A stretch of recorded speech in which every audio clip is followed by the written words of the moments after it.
to action. President Tsai Ing-wen tells military generals combat readiness must be bolstered. Omicron confirmed. Taiwan's karate team returns home with positive cases, prompting a rethink on the timing of boosters. Chip boom. We're at day 2 of SEMICON, where companies are lining up to do business with Taiwan. And massacres in Myanmar. As the violence escalates, the UN calls for a New Year ceasefire.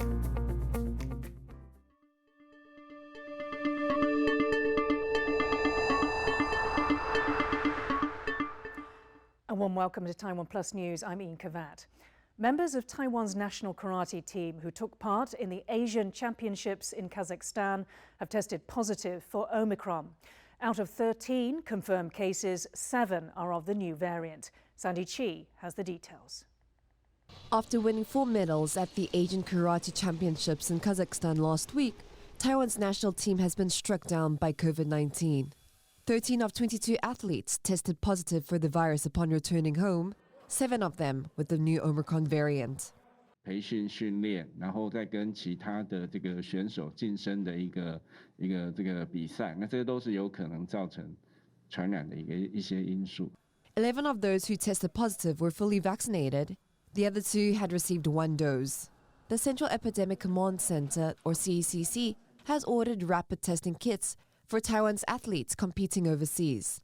It is also considering changing its rules for them to get booster shots. 在国外待比较久的，提前多久可以让他们先接种？那这个部分我们可能会再透过 ACIP 这边再来讨论。Around 60 people from 8 countries or territories who took part in the Asian Championships have tested positive, including participants from Japan, Hong Kong, and Thailand. Kazakh health officials maintain that 75% of the country's population is fully vaccinated, and Taiwan's government has not included Kazakhstan in a list of high-risk countries. Also in Taiwan, the central city of Taichung is stepping up its drive to vaccinate migrant workers. A vaccination station in the rural mountain area of Lishan is offering BioNTech Pfizer shots. The city promised there would be no repercussions for anyone working illegally who comes to get a jab. 今天的这个疫苗的快打站，然后呢，在梨山卫生所呢也帮忙向梨山地区大力的宣传之下呢，那我们今天排队的民众也非常的踊跃哈，估计现场应该会有超过400个民众。Taiwan has also now launched its digital COVID-19 certificate. Around 30,000 people applied on the first day. The CECC said most people have applied for a certificate of full vaccination. Around 80% of Taiwan's population have received 1 dose, and 68% are fully vaccinated, though only a small number of people have received a booster shot. Kama Xu and Sandy Chi for TaiwanPlus.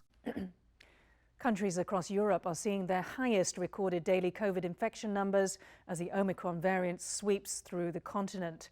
In England, there were over 117,000 new cases confirmed within a 24-hour period ending Tuesday, beating the previous record set on December 24th. France saw nearly 180,000 new infections. Portugal also reported record high cases, despite having one of the world's highest vaccination rates. Over 88% of people in the country have received 2 doses of a COVID vaccine. One person is feared dead in a fire at the factory of a defense contractor in Taichung. 6 others have suffered minor injuries. A gas explosion started the fire at the Taichung factory of Aerospace Industrial Development Corporation, AIDC, on Wednesday morning. It was brought under control within 15 minutes.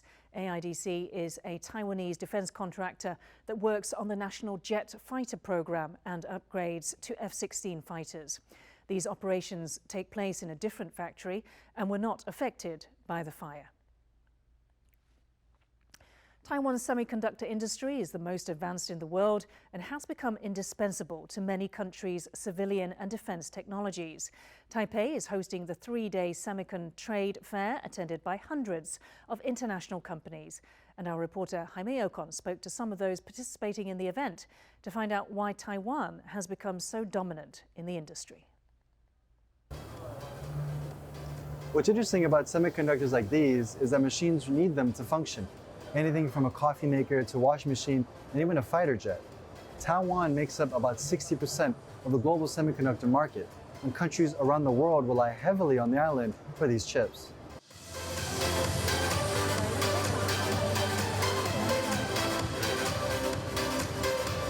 Being able to produce the technology, Taiwan's ahead about two generations. United States, they're able to invent the technology, they're just not able to produce the technology. Because this is the biggest exhibition for semiconductor every year, so we are here to introduce our company. We can meet different kind of industry. Taiwan's dominance in the semiconductor industry gives it a crucial role in the global supply chain. Countries like the US are afraid that any form of aggression towards Taiwan could disrupt production and in turn cripple economies worldwide. And it's because of this that the industry is seen as beneficial to the island's security. Even China relies heavily on production from Taiwan. Events like SEMICON highlight just how important semiconductors are for companies that rely on technology. While many countries are trying to play catch up, companies here are telling me that they want to work together and foster deeper ties with Taiwan, especially after being hampered by a global chip shortage. Taiwan's President Tsai Ing-wen has reiterated that the country's combat readiness must be bolstered. She made the comments to 23 newly promoted military generals on Tuesday and said that achieving the goal is dependent on retaining talent within the military. Tsai's remarks come after China and Japan agreed to establish a military hotline to mitigate mutual security risks. James Chater has the details.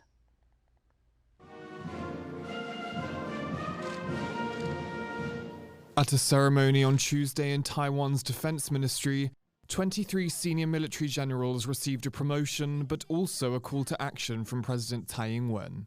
请各位和我一起努力，让国军吸引人才、留住人才，提升整体的战力，让世界看见我们守护国家的决心。 During her address, Tsai outlined military reforms aimed at retaining talent within Taiwan's armed forces. They include the renovation of bases, the upgrading of equipment, and a streamlining of the promotion system. And on Tuesday, Taiwan's defense minister also outlined where other future military spending would be targeted.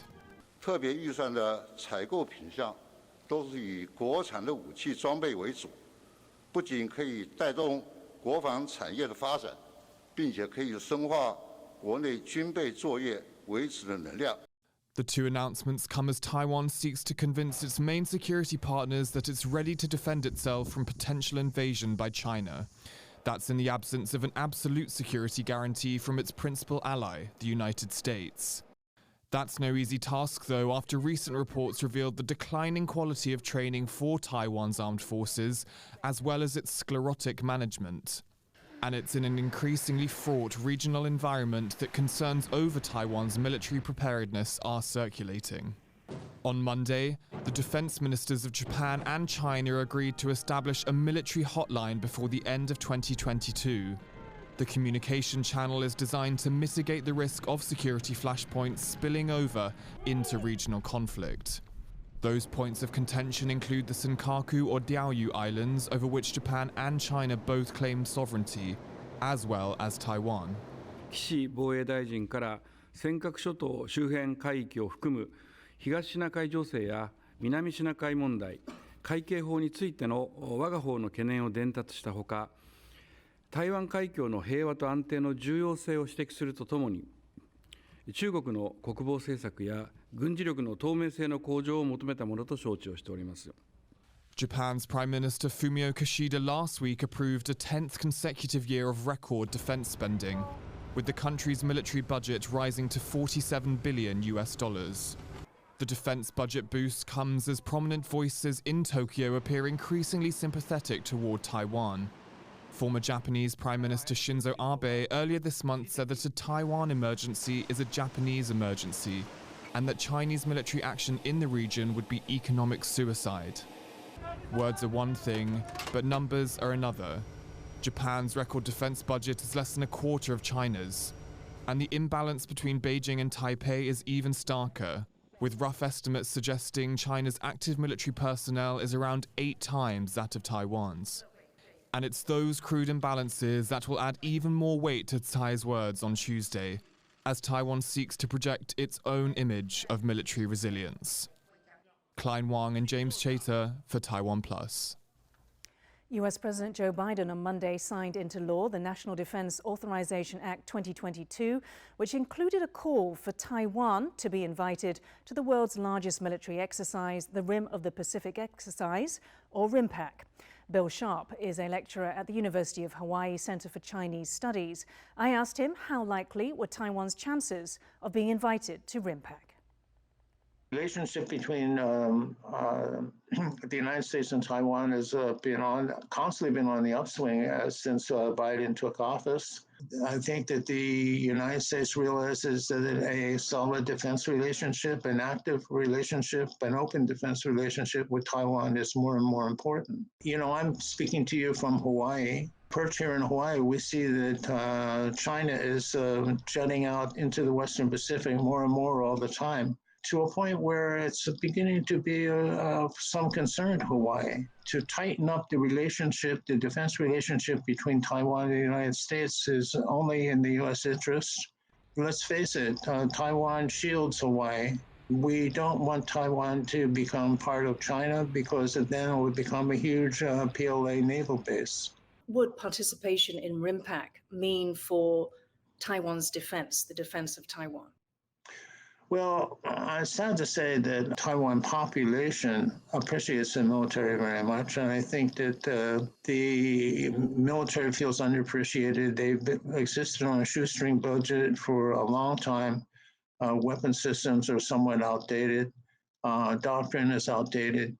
Tsai Ing-wen has steadily increased military budget and has tried to really pump up the morale of the military. I know from so many retired and active duty officers that I've talked to in the Taiwan military that they really seek active, open training with the United States. And that's clearly a morale builder, but also it will help them to establish or get up to date on military doctrine. An amendment to Taiwan's Gender Equality in Employment Act has been passed, granting fathers-to-be an extra 2 days of paid paternity leave. Fathers can now take 7 days leave split between accompanying the mother to prenatal checkups and after birth. The amendment also grants female employees 2 more paid days of leave for pregnancy checkups, up to a total of 7 days. Civic groups have criticised the changes, saying they still don't go far enough. Mothers only get 8 weeks of maternity leave. The monthly and hourly minimum wage in Taiwan will go up by 5.2% from January 1st. The new monthly minimum wage will be 25,250 Taiwan dollars, the equivalent of around $915 US.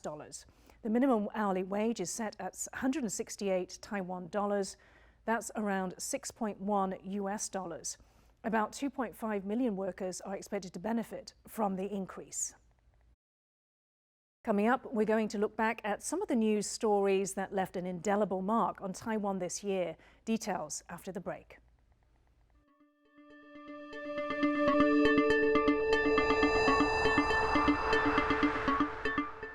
Welcome to Legit Mando. It's Jacob here and Mr. Sweet Potato. It's us again, the perfect duo. 你好吗？如果我跟他掉到海里，你会救我还是他？我喜欢你。喜欢 means like. I prefer telling people what I don't like. 吃过了吗？给过一些奶茶，一样无糖少冰，要加小芋圆，不用吸管，谢谢。 I can't wait to learn more Mandarin. I'm just going by the script. Your sarcasm is creeping back again. Your feelings are correct.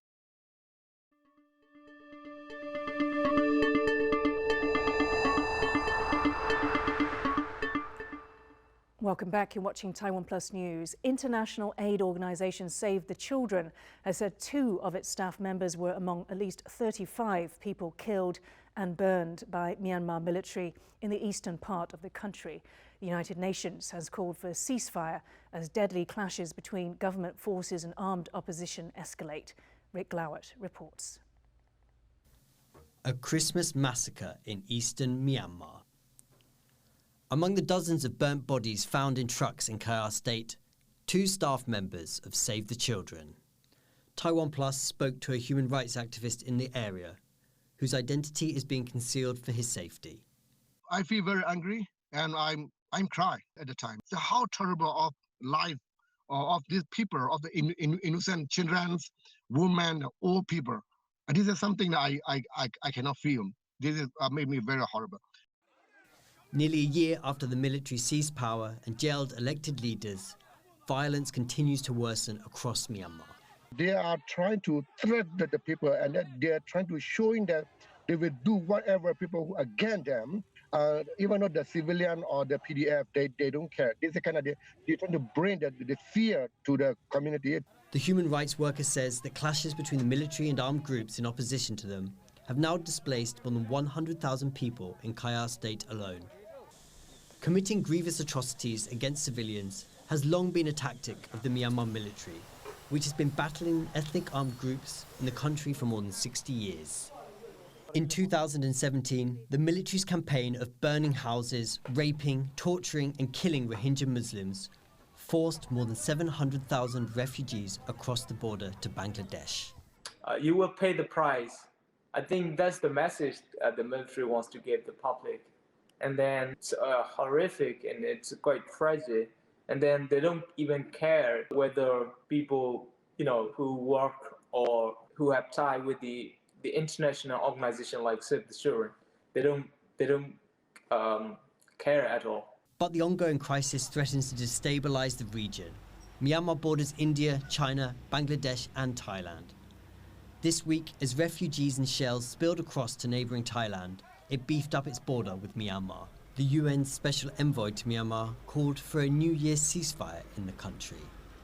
But Myanmar's people have little trust in the international community to hold the military accountable and bring an end to the crisis. More than 4 years after the Rohingya crisis, the cases are only slowly moving through international criminal courts. Although the ICJ or ICC, whatever the justice mechanism or justice organization are doing is not that effective. And as long as China and Russia back the military on international stage, I think the military will never be frightened of the justice system of the UN. And it's hard to swallow it. And support from China seems concrete. This week, the Myanmar generals unveiled a new submarine from the Chinese. As the anniversary of military rule nears, there is no end in sight to the bloodshed in Myanmar. Patrick Chen and Rick Lowett for TaiwanPlus. Indonesia says it will help to repair a stricken boat with over 100 Rohingya as asylum seekers off its coast, but will then turn the vessel away. Locals were seen delivering food to the 120 men, women and children on board the boat off the western Indonesian island of Sumatra. The boat had been at sea for 28 days and one person has died. In Hong Kong, more than 200 national security police have raided the office of the online pro-democracy media Stand News. Police said they arrested 6 people for conspiracy to publish a seditious publication. According to local media, the editors of Stand News were among those arrested, as well as ex-board members, including former legislator Margaret Ng and pop singer Denise Ho. Hundreds have been arrested since the imposition of a wide-ranging national security law last year. Russia's Supreme Court has ordered the shutdown of one of the country's oldest and most prominent human rights groups. The loss of Memorial International undoes over 30 years of efforts to expose abuses and political repression dating back to the Soviet Union. Memorial's work has received global praise and its closure has been met with outrage among government opponents. A sister organization, Memorial Human Rights Center, is facing closure as well. Today in our show, we're going to look back at some of Taiwan's unforgettable moments this year. Here's Erica Liu with our special Big Impact. This year we learned about hypersonic missiles developed by the world's superpowers and designed to inflict maximum damage. It was also the year of the vaccine. Billions got jabs, but many others were left behind. And we learned that 2 doses might not be enough. Mother Nature reared her head in 2021. We saw flooding and fires and even volcanoes. And more than ever, the signs of climate change on our doorstep took our breath away. But it was also the small moments that changed us as individuals, the tiny course corrections, often invisible, that would bring about a lasting change. We begin with a threat of invasion. Most of us in Taiwan go about our daily life without thinking about a possible attack. We're used to the daily incursions of Chinese military jets. But on October 4th, 56 military aircraft entered Taiwan's Air Defense Identification Zone, ADIZ. It was the highest number in a single day. A Chinese Shenyang J-16 tandem-seat twin-jet multi-role strike fighter is seen flying into Taiwan's southwestern ADIZ.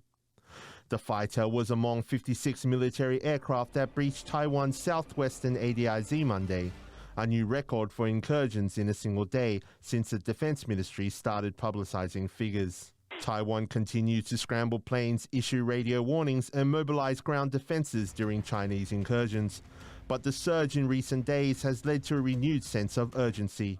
Taiwan's foreign minister spoke to Australian media to call for intelligence sharing and security cooperation with like-minded countries. The defense of Taiwan is in our own hands, and we are absolutely committed to that. And if China is going to launch a war against Taiwan, we will fight to the end, and that is our commitment. With Taiwan gaining more support on the international stage, it remains to be seen if the incursions by PLA warplanes will continue. Patrick Chen and William Yen for TaiwanPlus. This next story had a big impact not just on Taiwan, but the entire world. It's probably no surprise that we're talking about COVID-19. Taiwan faced its biggest outbreak in May, hundreds of daily cases, and level 3 restrictions. That means lots of places closed, and we had to mask up when leaving the house. But by late July, things had started to improve. And in October, Sandy Chi brought us this story about some creative ways to keep safe while having fun. This mahjong club is full of dust and cobwebs after being closed for 4 long months. It is finally ready to be back in business, and players are eager to return. 我们也有设置了隔板，交叉的，它是 X 型的，很碰啦、很吃、很糊啦，都没有问题。戴着手套好，触感比较好的，大家可以戴得比较久的，不要戴上去不到2分钟，然后就出手汗了，那大家就会偷偷的把它拿下。Strict protocols and also innovative measures are in place to protect players against infection. The clubs have prepared partitions and gloves specially for the players. However, some complain it is not the same. Mahjong is a tactile game, and experienced players can read a tile by touch. That's not as easy to do with fingers wrapped in plastic. Mahjong clubs are one type of entertainment venue set to reopen soon, while many are excited to go out and socialize again. At the same time, the possibility of another outbreak is also a worry. Aznaya Zhou and Sandy Chi for TaiwanPlus. There are few things in the world that have as big an impact on people as pollution, and it's something that humans have the power to regulate if we want to. But loose government regulations means that the polluting practices of large corporations often go unchecked. As Bing Wang reports, Taiwanese company Formosa Plastics pollution has impacted communities around the world. Formosa means beautiful island. It was a name given by Portuguese sailors when they first caught sight of what is now known as Taiwan. But for residents living near Formosa plastic plants and many parts of the world, it means something very different. To them, Formosa represents decades of illegal dumping and polluted waterways. Diane Wilson is a 4th-generation fisherwoman. 2 years ago, she led a group lawsuit that eventually reached a $50 million settlement and a promise of zero discharge with the Texas Formosa Plastics plant. But it did not stop the Texas facility from dumping pollutants into the waterways. Their production plants are scattered across Taiwan, the United States, China, and Southeast Asia. And in many of those countries, there have been protests against their polluting practices. 3 major environmental groups based in the United States released a report in early October documenting decades of Formosa Plastics violations. The report found that the Taiwanese conglomerate had been slapped with penalties globally for violations totaling more than $500 million since 1999. Chris Ma and Bing Wang for TaiwanPlus. Again, that was Erica Liu with a look at the news stories that left a big impact. Stay tuned all this week as we celebrate some of the favourite moments of 2021. And here's another person making a big impact. Shohei Ohtani, the two-way superstar for the Los Angeles Angels, has been named Associated Press Male Athlete of the Year. Oh, and first pitch crushing! This year's U.S. Major League Baseball MVP also became the first player ever to make the All-Star game as a pitcher and hitter. In the winner's announcement, the AP said Ohtani's achievements had redefined modern baseball. Ohtani is the second Japanese athlete to win an AP award in as many years, joining tennis star Naomi Osaka. Finally, today we'll leave you with some footage of endangered poison dart frogs enjoying life at Taipei Zoo. Thanks for watching TaiwanPlus News. For more stories from around the world and Taiwan, please download the TaiwanPlus app. Stay safe and see you next time.